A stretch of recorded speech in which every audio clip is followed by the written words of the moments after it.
হায়দ্রাবাদে এই মুহূর্তে হায়দ্রাবাদে এই মুহূর্তে শুভেন্দু দা নেই, মেসি খেলছেন মাঠে। কলকাতা পারলো না।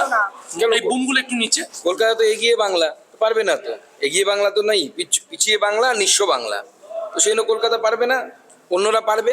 মহারাষ্ট্রেও ছোটোখাটো প্রোগ্রাম হয়েছে, কোনো অসুবিধা হয়নি। সব কিছুতেই যদি পয়সা কামাবো, কাটমানি খাবো, আর নিজের পরিবার, মন্ত্রীর বউ, মন্ত্রীর মেয়ে, মন্ত্রীর ছেলে, এরা দেখা করবে। অভিষেক নেই থাকলে ওনারও পরিবারের লোকেরা হয়তো দেখা করতেন। এই যদি মানসিকতা হয় তাহলে এরকমই হবে, এর থেকে ভালো কি আর হবে। রাজ্যপাল আজ ভারতীয় ক্রীড়াঙ্গনে গেলেন, কিন্তু সেখানে তাকেও গেটের সামনে অপেক্ষা করতে হলো। না, ও তো দেখুন, পশ্চিমবঙ্গে এই মুহূর্তে ভারতবর্ষের সংবিধান চলে না। যে মুখ্যমন্ত্রী বা যে সরকার আছে, সেই সরকার সংবিধান বিরোধী সরকার।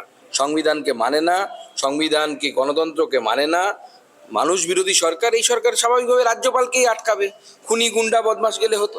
সার্বিকভাবে বিভিন্ন মানুষ এসছেন, ত্রিপুরা থেকে, উত্তরপ্রদেশ থেকে, অসম থেকে, এবং বলা হচ্ছে গেরুয়া পতাকা নিয়ে মাঠে দেখা গেল। এবং বাংলার ভালো চায় না বিজেপি। এই যে বাংলার ভালো চায় না বিজেপি বলে সোশ্যাল মিডিয়া ক্যাম্পেইন চলছে, এটা আপনারা কাউন্টার করবেন? দেখুন, এটা নতুন কিছু নয়। আমরা তো আগেই দেখেছি যে ডায়মন্ড হারবারে আমাকে গেরুয়া ফেটটি গলায় দিয়ে, গলার মাথায় গেরুয়ার তিলক দিয়ে যারা আমার বাপান্ত করছিল বা গো ব্যাক বলছিল, আর অভিষেক বন্দ্যোপাধ্যায় গড়ের আরেকটি জায়গা বজবজে যখন আমি গেছিলাম, তখন তারা আমার মা, বাবা, এদের সবাইকে নিয়ে অশ্রাব্য গালিগালাজ করছিল। তারা তো সবাই তৃণমূল করবি, কিন্তু গেরুয়া ফেটি, গেরুয়া উত্তরীয়, গেরুয়া তিলক নিয়ে এসেছিল। তো এইভাবেই তো এরা ন্যারেটিভ তৈরি করার চেষ্টা করছেন, নিজেদের অপদার্থতা ঢাকার চেষ্টা করছেন। বিজেপির কাজ নেই ওখানে, বিজেপি বৈঠক নিয়ে ব্যস্ত, আমাদের রাজনৈতিক কর্মকাণ্ড নিয়ে আমাদের ব্যস্ত। আমরা ওখানে যাবো কি করতে?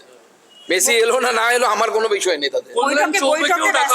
বৈঠকে ব্যস্ত ছিলেন বলছিলেন, বৈঠক সম্পর্কে না, বৈঠক সম্পর্কে কিছু বলা যাবে না। বাদ বাকি যা বলা সভাপতি বলবেন। তদন্ত কমিটি গঠন হচ্ছে।